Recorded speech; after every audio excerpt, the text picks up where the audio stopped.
माँ Gulzari Bharat private ITI कमसोमऊ से मैं इलेक्ट्रीशियन अनुदेशक अजीत कुमार चालक अचालक एवं सोल्डरिंग से आपको आज जिस टॉपिक में बताने जा रहा हूँ वह टॉपिक जो होगी सोल्डरिंग होगा। सोल्डरिंग क्या है, किसे कहते हैं, सोल्डरिंग की परिभाषा क्या है और सोल्डरिंग का महत्व क्या है, इसके विषय में बताऊंगा। आप पहले सोल्डरिंग किसे कहेंगे, सोल्डरिंग की परिभाषा क्या है। सोल्डरिंग जो है दो समान या भिन्न धातुओं के तारों, टुकड़ों आदि को ऊष्मा प्रक्रिया द्वारा तीसरी धातु की सहायता से जोड़ने की क्रिया सोल्डरिंग कहलाती है। इसमें जो तीसरी धातु होती है उसे फिलर कहा जाता है। यह प्रायः टीन और शीशे से बनी मिश्र धातु होती है। फिलर धातु का गलनांक सदैव जोड़ी जाने वाली धातुओं से कम होता है। साथियों, सोल्डरिंग की जो परिभाषा है कि दो समान या भिन्न धातुओं या उसके टुकड़ों को ऊष्मा प्रक्रिया द्वारा तीसरी धातु से जो जोड़ने की क्रिया है सोल्डरिंग कहलाती है। सोल्डरिंग में तीसरी धातु जो होती है उसे फिलर कहा जाता है। फिलर जो होता है तीसरी धातु फिलर टीन और लाइट का मिश्रण होता है। टीन और लाइट का मिश्रण जो होता है उसका जो गलनांक हो वह जोड़ी जाने वाली धातुओं के गलनांक से कम होना चाहिए। जैसे अगर हम जोड़ने के लिए तांबे का प्रयोग करते हैं, दोनों धातुएं एक ही हैं, तांबे और तांबे का जोड़ बनाया जा रहा है, दो तारों को हम जोड़ रहे हैं, दो मेटलों को जोड़ रहे हैं, जो दोनों मेटल तांबा ही हैं, दोनों तारे तांबा ही हैं, तो तीसरी धातु से जिसे हम जोड़ेंगे वह धातु जो हो तांबे की अपेक्षा कम गलनांक वाली हो, जिससे हम उसे जोड़ें, जिसे फिलर कहते हैं। तो फिलर का जो अनुपात होता है, टीन और लाइट का जो अनुपात होता है, टीन की मात्रा जितनी अधिक कर दिया जाए और लाइट की मात्रा जितनी कम कर दी जाए, उस फिलर धातु का गलनांक कम हो जाता।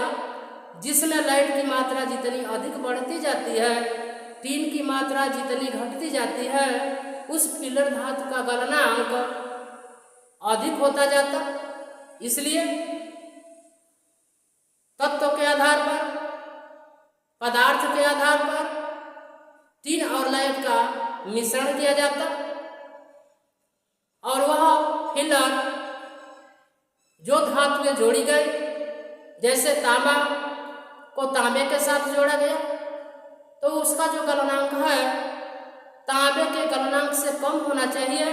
इसलिए कि अगर तांबे को जोड़ा जाता है, तांबे के तार को जोड़ा जाए, तांबे के टुकड़े को जोड़ा जाए, तो सोल्डर को गर्म करके जोड़ के ऊपर ले जाया जाता है और जोड़ जब तक गर्म नहीं होता तब तक उसमें सोल्डर वायर चिपकता नहीं है। इसलिए सोल्डर वायर को चिपकाने के लिए पहले ज्वाइंट को गर्म करना आवश्यक होता है और ज्वाइंट को जब हम गर्म कर लेंगे उसके बाद जब फिलर धातु को ले जाएंगे तो वह उसके ऊपर चिपकेगा। इसलिए इस बात को ध्यान में रखना आवश्यक होता है कि जिस धातु को हम जोड़ रहे हैं उस धातु को जोड़ने से पहले सोल्डर के टिप्स से गर्म कर लिया जाए या जो फिलर धातु है उसके ऊपर कई बार लेप करके गर्म किया जाए। इसके बाद जो तीसरी धातु होगी, फिलर होगा, उस ज्वाइंट के ऊपर चिपकेगा और ज्वाइंट को अस्थायित्व मिलेगा। इसके बाद दूसरा है सोल्डरिंग का महत्व। जोड़ने के लिए सोल्डरिंग क्यों आवश्यक है, इसका महत्व क्या है। तारों तथा अन्य धात्विक टुकड़े के जोड़ों की सोल्डरिंग कर देने से जोड़ को अस्थायित्व प्राप्त होता है और उसमें विद्युत धारा का प्रवाह 100% तक संभव होता है। जैसे साथियों, किसी तार को जोड़ा जाए या उसके टुकड़े को जोड़ा जाए धातु के और उसमें धारा का प्रवाह किया जाए तो धारा जो इलेक्ट्रॉन बहेगा उस तार से होकर के गुजरेगा, उस टुकड़े से होकर के गुजरेगा, तो ज्वाइंट में अस्थायित्व न होने के कारण इलेक्ट्रॉन जो होंगे हवा से क्रिया करेंगे और कूद जाएंगे हवा से, और उस वहां पर क्या होगी, चिंगारी फूटेगी और जोड़ पे ऑक्सीकरण की क्रिया होगी। इसलिए किसी भी जोड़ में किसी प्रकार का जोड़ हो, किसी प्रकार की धातु क्यों ना हो, अगर जोड़ के रूप में प्रयोग किया जाए तो उसके ऊपर सोल्डरिंग करना आवश्यक होता है।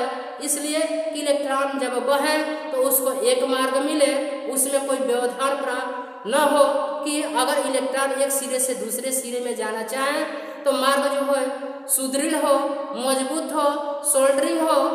इसीलिए सोल्डरिंग का अति आवश्यक होता है, सोल्डरिंग करना। इसके बाद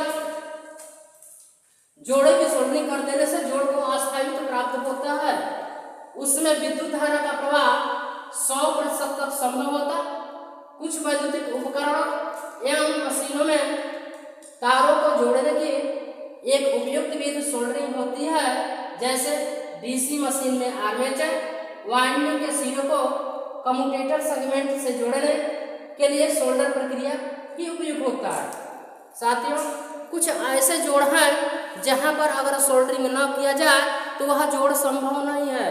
जैसे डीसी मशीन के आर्मेचर में जो वाइंडिंग की जाती है और उस वाइंडिंग के जो छोर होते हैं कम्यूटेटर सेगमेंट में स्थापित किए जाते हैं, तो सेगमेंट कम्यूटेटर सेगमेंट में जोड़ को स्थापित करने के लिए जब दो सिरों को आपस में जोड़ा जाता है, जैसे क्लॉक और एंटी क्लॉकवाइज सिरों को कम्यूटेटर के सेगमेंट में स्थापित किया जाता है, तो वहाँ सोल्डरिंग आवश्यक हो जाती है। अगर सोल्डरिंग न की जाए तो इलेक्ट्रॉन का प्रवाह सुचारू रूप से नहीं होगा और एसी डीसी में परिवर्तित नहीं हो पाएगी। कारण यह है कि वहाँ पर कम्यूटेशन की जो क्रिया है सुचारू रूप से नहीं होगी और आउटपुट जो होगा यथासंभव कम होगा। इसलिए कम्यूटेटर में अस्थायित्व के रूप में सोल्डरिंग का प्रयोग तो करते ही हैं और उसके साथ साथ धारा के प्रवाह के लिए, कम्यूटेशन की क्रिया के लिए जो आर्मेचर के वाइंडिंग में एसी की उत्पत्ति होती है उसको डीसी में परिवर्तित करने के लिए क्लॉकवाइज और एंटी क्लॉकवाइज सिरे जो एक ही बिंदु पर स्थापित किए जाते हैं उसको सोल्डरिंग द्वारा अस्थायित्व प्रदान किया जाता है। क्योंकि अगर सोल्डरिंग द्वारा अस्थायित्व प्रदान न किया जाए तो इलेक्ट्रॉन का प्रवाह सुचारू रूप से नहीं होगा और एसी जो डीसी में परिवर्तित हो रही है कम्यूटेशन की क्रिया के कारण, यानी प्रतिक्षण जो है क्लॉकवाइज एंटी क्लॉकवाइज में परिवर्तित हो रहा है तो डीसी की उत्पत्ति होती है। इसलिए वहाँ पर मान एसी का मान 0 हो जाता, यानी क्लॉकवाइज सिरा और एंटी क्लॉकवाइज जो सिरा प्रतिक्षण बदलते हैं क्लॉकवाइज एंटी क्लॉकवाइज में, वहाँ पर एसी डीसी में परिवर्तित होते। अगर वहाँ पर सोल्डरिंग न की जाए तो वहाँ पर इलेक्ट्रॉन का प्रवाह सुचारू रूप से नहीं होगा और वहाँ पर जो आउटपुट होगा डीसी का यथासंभव कम होगा। इसलिए कुछ ऐसे उपकरण हैं, ज्वाइंटें हैं जहाँ पर सोल्डरिंग करना आवश्यक होता है। इसके बाद इलेक्ट्रॉनिक उपकरणों में तो विभिन्न पुर्जों को जोड़कर परिपथ बनाने के लिए सोल्डरिंग प्रक्रिया ही अपनाई जाती है। जैसे इलेक्ट्रॉनिक उपकरणों में परिपथ जो बनाया जाता है, विद्युत का मार्ग जो बनाया जाता है, सोल्डरिंग प्रक्रिया के द्वारा ही तैयार किया जाता। जैसे इलेक्ट्रॉनिक प्लेटों जो होती हैं जिस पर इलेक्ट्रॉनिक पुर्जे स्थापित किए जाते हैं, उस प्लेटों के ऊपर जो मार्ग प्रस्तुत किया जाता है विद्युत धारा प्रवाह के लिए, सोल्डरिंग प्रक्रिया द्वारा ही मार्ग बनाया जाता है और उस पर इलेक्ट्रॉनिक पुर्जे स्थापित किए जाते हैं। अगर वहाँ पर सोल्डरिंग प्रक्रिया न हो तो इलेक्ट्रॉनिक पुर्जे स्थापित नहीं किए जा सकेंगे और वहाँ पर कार्य जो होगा अधूरा होगा, सुचारू रूप से नहीं होगा। इसलिए वहाँ पर भी सोल्डरिंग का महत्व आवश्यक हो जाता कि वहाँ पर मार्ग प्रस्तुत करने के लिए प्रत्येक उपकरण के पुर्जे को मार्ग प्रदान करने के लिए, धारा का मार्ग प्रदान करने के लिए सोल्डरिंग प्रक्रिया अपनाया जाना अति आवश्यक हो जाता है। इसके बाद इस प्रकार की सोल्डरिंग एक महत्वपूर्ण क्रिया है और प्रत्येक विद्युतकार को इसके विषय में जानकारी लेना आवश्यक होता है, जानकारी होना आवश्यक होता है। इसके बाद सोल्डर, ये तो था सोल्डरिंग का महत्व। अब हो गया आप तीसरा सोल्डर। यह एक सोल्डर जो है एक मिश्र धातु है और इसका गलनांक उन धातुओं के गलनांक से कम होना आवश्यक है जिन्हें सोल्डरिंग द्वारा जोड़ा जाता है। देखिए साथियों, सोल्डरिंग और सोल्डर में अंतर है। जिस धातु से, जिसे हम फिलर कहते हैं, जिस धातु को जोड़ा जाता है तो जोड़ने की प्रक्रिया जो होती है सोल्डरिंग कहलाती है, लेकिन जिस फिलर धातु से जोड़ा जाता है वह सोल्डर कहलाता है। तो सोल्डर का जो गलनांक हो, सोल्डरिंग की जाने वाले धातुओं से उसका गलनांक कम होना चाहिए, क्योंकि सोल्डर का गलनांक अगर सोल्डरिंग करने वाले धातुओं से अधिक हो जाए तो सोल्डर के पहले सोल्डरिंग का जो पुर्जा है वही गल करके विनष्ट हो जाएगा, नष्ट हो जाएगा और सोल्डरिंग की प्रक्रिया पूर्ण नहीं हो पाएगी। इसलिए सोल्डरिंग करने वाले यानी सोल्डर का, जिस पर सोल्डरिंग किया जाए, सोल्डर करने वाले का गलनांक सोल्डरिंग करने वाले से कम होना चाहिए। इसके बाद सोल्डर जो है के प्रकार, तो सोल्डर दो प्रकार के होते हैं। एक होता है कठोर सोल्डर और दूसरा होता है नरम सोल्डर।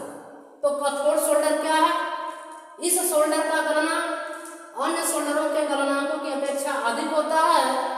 इसका उपयोग तांबा, पीतल, लोहा आदि धातुओं के बड़े आकार के टुकड़ों या मोटे तारों व केबल्स के जोड़ पर टाका लगाने के लिए किया जाता है।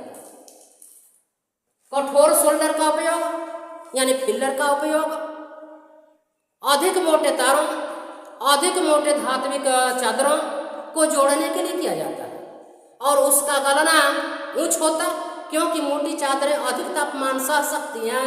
तो अधिक तापमान वाले के लिए अधिक मोटे फिलर का प्रयोग किया जाए, अधिक तापमान वाले फिलर का प्रयोग किया जाए। जैसे तांबा की प्लेटें, लोहे की प्लेटें अगर जोड़नी हो, मोटी प्लेटें, तो वहाँ पर अधिक गलनांक वाले फिलर का प्रयोग किया जाए, सोल्डर का प्रयोग किया जाए, कठोर का प्रयोग किया जाए। तो जो कठोर सोल्डर है वह पहला है स्प्रेटर। यह निम्न 3 अनुपातों में बनाया जाता है और जाप की आवश्यकता के अनुसार प्रयोग किया जाता है। और है तांबा 50%, जस्ता 50%, ब है तांबा 67%, जस्ता 35%, और तीसरा जो इसे सब कहेंगे तांबा 50%, जस्ता 37%, टीन 13%। इसका उपयोग प्लम्बर एवं शीट मेटल व्यवसायों में ब्रेजिंग के लिए किया जाता है। साथियों, ब्रेजिंग के लिए जो भी फिलर का प्रयोग करेंगे शीट मेटल को जोड़ने के लिए, उसमें कठोर फिलर का प्रयोग होगा, जिसे अभी आपको हम बताए हुए हैं।